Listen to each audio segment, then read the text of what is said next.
മെഡിറ്റോക്ക് തുടരുന്നു. നമ്മുടെ ഇന്നത്തെ വിഷയം സ്ത്രീകളിലുണ്ടാകുന്ന അമിതമായ രക്തസ്രാവം. നമ്മുടെ ഇന്നത്തെ അതിഥി ഡോക്ടർ രമ്യ കൃഷ്ണൻ. ഇപ്പോൾ കഴിഞ്ഞ കോളർ പറഞ്ഞു അവർക്ക് പ്രീ മെനോപോസിൻ്റെയും ഒരു റേറ്റ് പറഞ്ഞു, ആ പോസ്റ്റ് മെനോപോസിൻ്റെ പറഞ്ഞു, പിന്നെ ഒരു സിസ്റ്റർ റിലേറ്റഡ് റേറ്റ് പറഞ്ഞു. എന്തൊക്കെയാണത്? അത് പ്രധാനമായിട്ടും ഈ പ്രൊലാക്റ്റിൻ എന്ന് പറഞ്ഞ ഹോർമോണും ഈ ചില കണ്ടീഷൻസിൽ പ്രൊലാക്റ്റിൻ എന്ന് പറഞ്ഞാൽ പ്രത്യേകിച്ച് ഇവർ ഇപ്പോൾ പാല് കൊടുത്ത് ഫീഡിങ് ലാക്ടേഷൻ പീരീഡിൽ പ്രൊലാക്റ്റിൻ കൂടിയിരിക്കും. അപ്പം അങ്ങനെയുള്ള കണ്ടീഷൻസിൽ ഇത് വരാം. ഈ പറഞ്ഞ പോലെ പീരീഡ്സ് ഇറഗുലർ ആവാം. അതല്ലാതെ പ്രീ മെനോപോസൽ പോസ്റ്റ് മെനോപോസൽ എന്നെല്ലാം പറഞ്ഞത് സ്റ്റാൻഡേർഡ് വാല്യൂസ് അത്ര. Okay okay okay. അപ്പോൾ നമ്മൾ നേരത്തെ പറഞ്ഞത് ഇപ്പോൾ ഈ പീരീഡ്സിൻ്റെ തുടക്ക സമയത്തുള്ള അമിത രക്തസ്രാവമാണ്. അതുപോലെ തന്നെ ഇപ്പം പീരീഡ്സേ ആവാണ്ട് ജസ്റ്റ് സ്പോട്ടിംഗ് ആയിട്ടും വരുന്നുണ്ടല്ലോ, അതും എന്താണ്? ആ ടൈമിൽ സ്പോട്ടിംഗ് ആയിട്ട് വരാം. അതല്ലാതെ ഇടയ്ക്ക് 2 പീരീഡ്സിന്റെ ഇടയ്ക്ക് സ്പോട്ടിംഗ് ആയിട്ട് വരാം. ഈ സ്പോട്ടിംഗ് ആയിട്ട് വരാന്ന് പറഞ്ഞാൽ പ്രധാനമായിട്ടും ഈ പീരീഡ്സിന്റെ കാലാവധി ആവറേജ് 28 ദിവസമാണല്ലോ. അതിലേക്ക് വരുന്ന കോൾ വെയിറ്റ് ചെയ്യുന്നുണ്ട്. നമസ്കാരം, മെഡിറ്റോക്കിലേക്ക് സ്വാഗതം. ആരാണ്? പേരെന്താണ്? ഓക്കെ, ഡോക്ടറോട് സംസാരിച്ചോളൂ മാം. പറഞ്ഞോളൂ, കേൾക്കാം.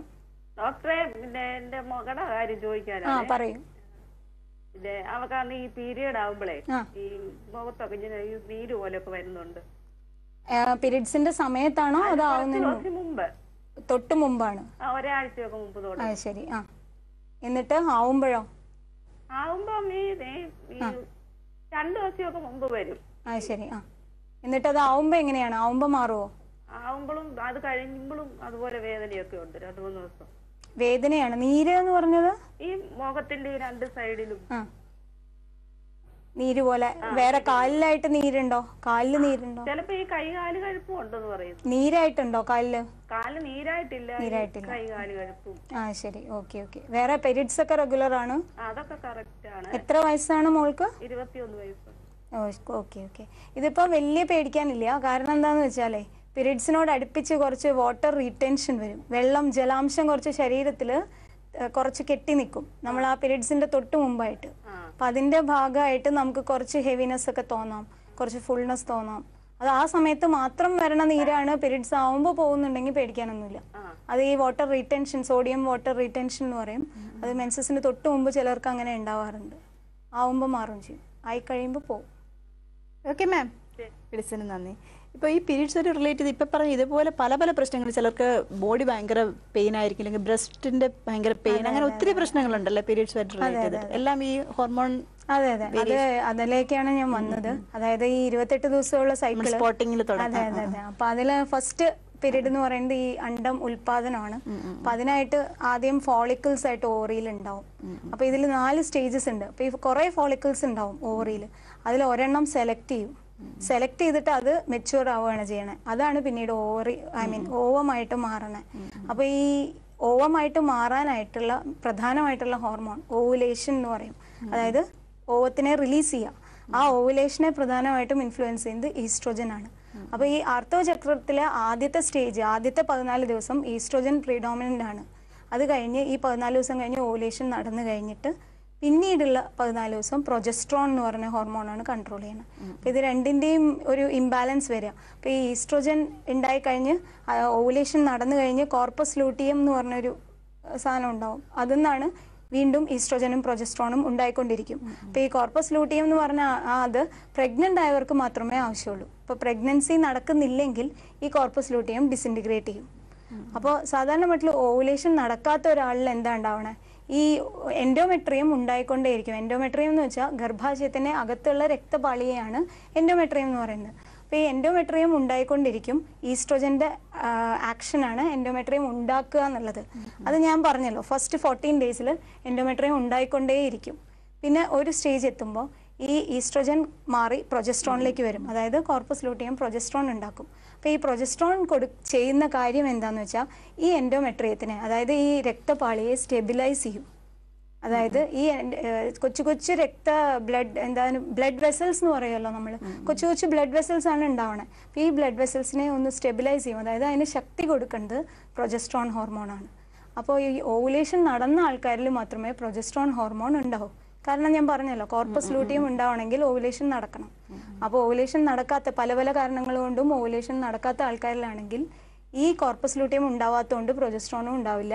ഈസ്ട്രോജൻ ഇങ്ങനെ ഈ കൊച്ചു കൊച്ചു രക്തക്കുഴലുകളെ ഉണ്ടാക്കിക്കൊണ്ടേയിരിക്കും, പക്ഷെ അതിന് ബലവും ഉണ്ടാവില്ല. അപ്പോൾ അങ്ങനെ ബലമില്ലാത്ത രക്തക്കുഴലുകൾ പൊട്ടും, ഇടയ്ക്കിടയ്ക്ക് പൊട്ടിക്കൊണ്ടിരിക്കും. കാരണം അത് കൂടുതൽ കൂടുതൽ വളരും തോറും അത് പൊട്ടാനുള്ള സാധ്യത കൂടിക്കൂടി വരും, നിറഞ്ഞു വരും. പക്ഷെ അതിനൊരു ബലമില്ല.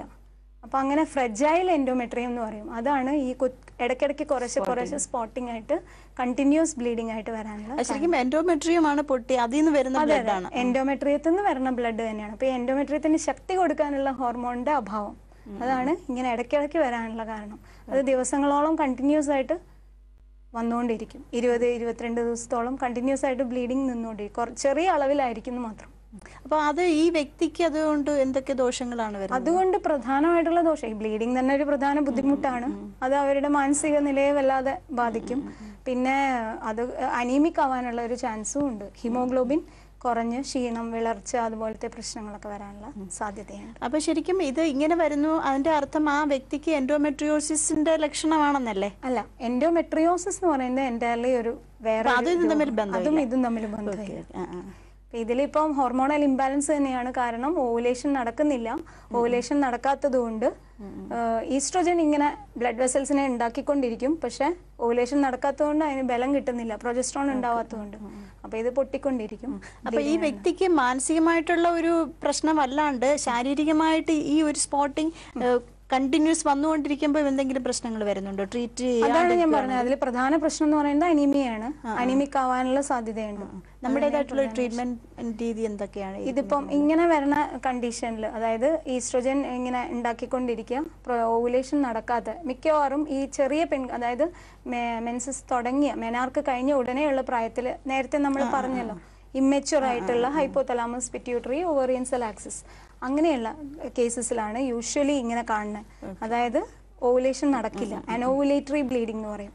അതാൽ അങ്ങനെയുള്ള കേസസിൽ നമ്മൾ ഓവുലേഷൻ നടക്കാനുള്ള ഔഷധങ്ങളാണ് പ്രധാനമായിട്ടും കൊടുക്കുന്നത്. അതുപോലെ തന്നെ ചില സ്പെസിഫിക് ഡയറ്റും അതനുസരിച്ച് ഓവുലേഷൻ ഇൻഡ്യൂസ് ചെയ്യാനുള്ള വാക്ക് നമുക്ക് പറയാൻ പറ്റില്ല, കാരണം അത് നോർമലായ രീതിയിൽ കൊണ്ടുവരിക, ഓവുലേഷനെ ഉണ്ടാക്കുക എന്നുള്ളതാണ് നമ്മുടെ ട്രീറ്റ്മെന്റ്. നമുക്ക് അതിലേക്ക് വരാനും ഒരു കോൾ വരുന്നുണ്ട്.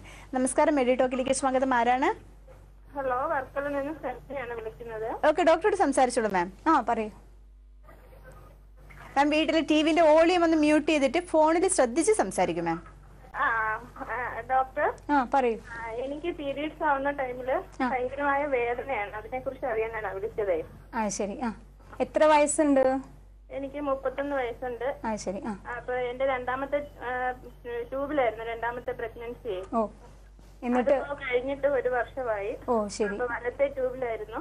ശരി. ഓക്കെ. അപ്പൊ അത് ഈ സർജറി കഴിഞ്ഞതിന് ശേഷം എനിക്ക് പീരീഡ്സ് ആവുമ്പോൾ നടുവിന് ഭയങ്കര കഴപ്പ് വന്നതിന് ശേഷം ഒരു കാല് നല്ല വേദനയാണ്, ആ കാലിന്, ഈ വലത്തെ കാലിന്. ശരി. അത് ആദ്യത്തെ ദിവസം എനിക്കൊന്നും ചെയ്യാൻ പറ്റത്തില്ല, ഭയങ്കരമായ വേദനയാണ്. അടിവയറിൽ വേദനയുണ്ടോ അതോ നടുവിന് മാത്രമാണോ? നടുവിന് കഴപ്പാണ്. ആ കഴപ്പ് വരുന്നതനുസരിച്ച് എനിക്ക് ശരിക്കും ബ്ലീഡിംഗ് ഉണ്ട്. ശരി. എത്ര ദിവസം ഉണ്ടാവാറുണ്ട് ബ്ലീഡിംഗ്? ബ്ലീഡിംഗ് എനിക്ക് ഒരു 2-2.5 ദിവസമേ കാണത്തുള്ളൂ. അത്രേ ഉള്ളൂ. അത് കഴിയുമ്പോ തന്നെ മരുന്നൊന്നും ഇല്ലാതെ തന്നെ നിൽക്കുന്നുണ്ട്? മരുന്നെന്ന് പറയുന്നത് ഞാൻ വേദന വരുമ്പോൾ മഫ്താൽ സ്പാസ് എന്ന് പറയുന്ന ടാബ്ലറ്റ് കഴിക്കുന്നുണ്ട്. അത് എല്ലാ പ്രാവശ്യം കഴിക്കുന്നുണ്ട്? എനിക്ക് ഭയങ്കരമായ വേദന വരുമ്പോ ചിലപ്പോൾ യാത്ര ചെയ്യേണ്ടി വരുന്ന ടൈമിലൊക്കെ അത് കഴിക്കാറുള്ളൂ. പിന്നെ വേദന സഹിക്കുകയാണ് ചെയ്യുന്നത്. ശരി. ഓക്കെ. 2 മാസമായിട്ട് ഞാൻ അശ്വകാരിഷ്ടം കുടിക്കായിരുന്നു, എന്നിട്ട് എനിക്ക് വേദന കുറവില്ല. ശരി. ഒരു കാര്യം ചെയ്താൽ മതി, തൽക്കാലം അഭയാരിഷ്ടമുണ്ട്. അഭയാരിഷ്ടം എന്ന് പറയും. സ്പെല്ലിംഗ് എന്താ മാഡം? ABHAYARISHTAM. അഭയാരിഷ്ടം വാങ്ങിയിട്ട് 25 ml വീതം ഉച്ചയ്ക്കും രാത്രിയും ആഹാരത്തിന് തൊട്ട് മുമ്പ് കഴിക്കണം. ഉച്ചയ്ക്കും രാത്രിയും, അതായത് ലഞ്ചിനും ഡിന്നറിനും മുമ്പ്, തൊട്ട് മുമ്പായിട്ട് കഴിക്കുക. അത് മാത്രം പോരാ, ആ ഫ്ലോ ശരിയാക്കാനായിട്ട്, അതായത് ഈ പോക്ക്, അതായത് ആർത്തവത്തിന്റെ ഗതി നേരെയാക്കാനായിട്ട് ചുക്കും മല്ലിയും ഇട്ട് തിളപ്പിച്ച വെള്ളം കുടിക്കുക. ചുക്കും മല്ലിയും ആ വെള്ളം തന്നെ ആഹാരത്തിന്റെ അല്ലാതെയും ആ വെള്ളം തന്നെ ഉൾപ്പെടുത്തുക, ധാരാളം കുടിക്കുക. കേട്ടോ? പിന്നെ ഈ രണ്ടാമത്തെ പ്രഗ്നൻസി ട്യൂബിലായതിനു ശേഷമാണ് ഇങ്ങനെ കൂടുതലായിട്ട് വരുന്നതേ. അപ്പം അതുമായിട്ട് വല്ല ബന്ധമുണ്ടോ? അത് ഫുള്ളായിട്ട് ഇവാക്യുവേറ്റഡ് ആണെന്ന് റിപ്പോർട്ട് ചെയ്ത് കാണുമല്ലോ. അത് കഴിഞ്ഞിട്ട് ടെസ്റ്റ് ചെയ്തപ്പോൾ ഫുള്ളായിട്ട് ട്യൂബ് ഇവാക്യുവേറ്റ് ചെയ്തു എന്ന് കണ്ടല്ലോ. അങ്ങനെയല്ലേ റിപ്പോർട്ട്? അതെ. അങ്ങനെയാണെങ്കിൽ പിന്നെ അതുമായിട്ട് പ്രത്യേകിച്ച് ബന്ധം ഉണ്ടാവാൻ സാധ്യതയില്ല. എന്നിരുന്നാലും ഇഞ്ചക്ഷന്റെ എന്തെങ്കിലും ചെറുതായിരിക്കും. അതിന്റെ ഡീറ്റെയിൽസ് നേരിട്ട് കാണാതെ അറിയാൻ പാടാണ്.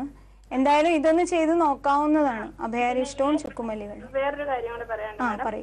എന്റെ മോക്ക് 10 വയസ്സ് തികഞ്ഞില്ല, 9.25 വയസ്സായപ്പോൾ അവർക്ക് ആദ്യത്തെ പീരീഡ്സ് ആയി. ഓ ശരി.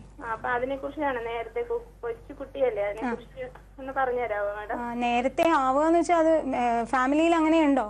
വേറെ ആർക്കെങ്കിലും? ആർക്കും ഇതുവരെ ഈ പ്രായത്തിൽ ആർക്കും ഉണ്ടായിട്ടില്ല. 13ാമത്തെ വയസ്സിലായിരുന്നു. ശരി. അപ്പൊ നോൺ വെജിറ്റേറിയൻ ഒക്കെ കഴിക്കുമായിരുന്നു ഒരുപാട്? ഒരുപാട്. അവൾ മുട്ട കൂടുതൽ കഴിക്കുമായിരുന്നു, എല്ലാം നോർമൽ ആയിരുന്നു. ഓക്കെ. അപ്പം ഈ നോൺ വെജിറ്റേറിയൻ ഫുഡ് പ്രത്യേകിച്ച് മുട്ട കൂടുതൽ കഴിക്കുന്ന കുട്ടികളിലൊക്കെ തന്നെയാണ് കൂടുതലും നേരത്തെ. അപ്പൊ ആ അൺഡിസൈറബിൾ ആയിട്ടുള്ള, അതായത് ഫേവറബിൾ അല്ലാത്തൊരു ആഹാര രീതിയാണ് ചെയ്തുകൊണ്ടിരിക്കുന്നത്. അപ്പൊ ഇനിയും അങ്ങനെ തന്നെയാണോ? ആഹാരം തന്നെയാണോ കഴിക്കുന്നത്? മുട്ടയൊക്കെ തന്നെയാണോ? ഇല്ല, ഇപ്പൊ മുട്ട കുറച്ച് കൊടുക്കുന്നുള്ളൂ. അപ്പൊ ആഴ്ചയിൽ ഒരു ദിവസം എങ്ങാനും മുട്ടയാക്കുക, ബാക്കി പച്ചക്കറി ആഹാരം കൂടുതൽ ശീലിക്കുകയൊക്കെ ചെയ്താൽ മതി.